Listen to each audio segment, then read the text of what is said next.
we turn to diplomacy. Chinese Vice Foreign Minister Feng says Sino-US relations are in stalemate. He gave the comments during talks Monday morning with US Deputy Secretary of State Wendy Sherman. Feng blamed faltering ties on some in the US treating China as an imagined enemy. Sherman is in the northern Chinese city of Tianjin on a two-day visit.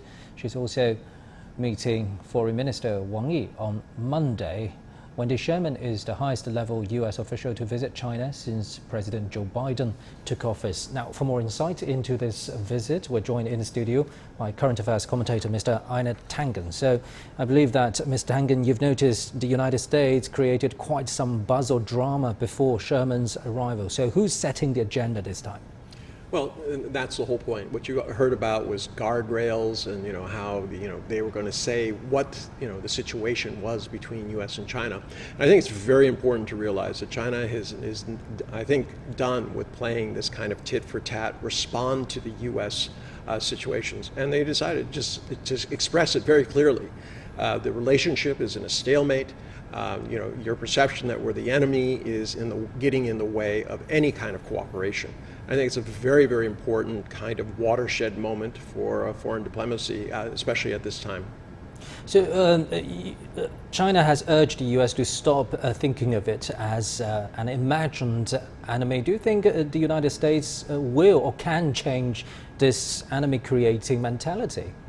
Well, no. I mean, there's been a continuation from Donald Trump into the Biden administration. People were surprised. In some ways, he's doubled down on it.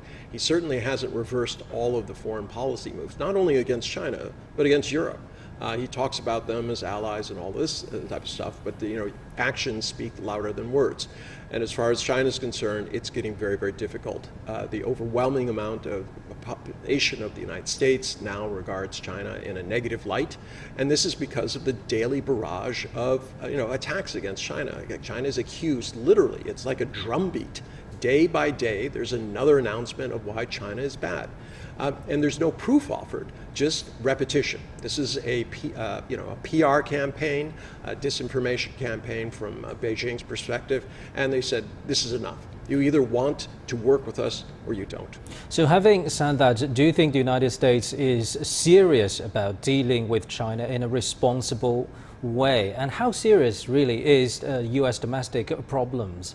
Well, you hit it on the head there. Domestic issues are at the forefront of this, and what you have here is Biden does not want to do anything with China unless he gets a large majority in the midterms elections. It doesn't have to be large. He needs a majority. Right now, his domestic policy is stalled. He can't do anything because he has dissension in the Senate. He has a very narrow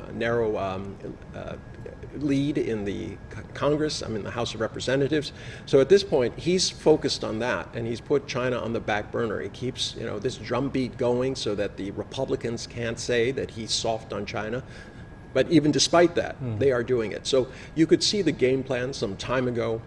He's sticking to his game plan, so it's very hard to see how this is going to change. Remember, Sherman is the highest ranking official to visit China, but she's still a number 2. This was an add-on trip. To her scheduled trips to Japan and South Korea and then Mongolia. So there was no preparation for this. It seemed like there was a continuation of Anchorage, where she was going to come in here and say, I looked China in the eye and I told them that we have concerns, Japan and South Korea.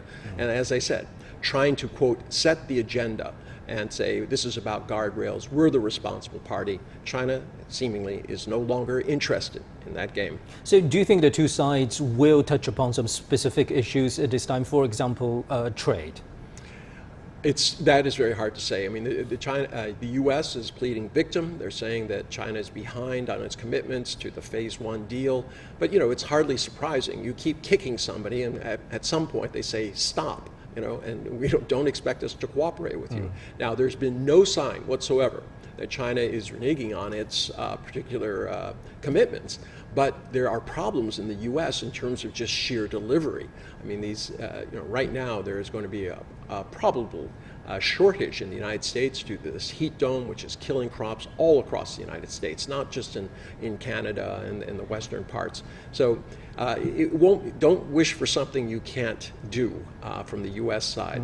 I think China is looking for some sort of sign that Washington is ready to get serious about having real discussions as opposed to just manufacturing agenda and trying to make China look like the villain. Ms. Tangen, earlier you mentioned a specific point in time, that is U.S. midterm elections.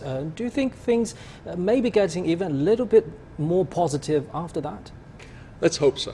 I mean, there's no reason after that. If he gets his domestic agenda through, Biden is faced with the increased costs to the middle class. I mean, you can say what you want about the financial Cold War and also the tech Cold War, but the fact is people need shoes, clothes, they need the everyday items, they need washers and dryers. I mean, there's an unprecedented rise in the number of new homes.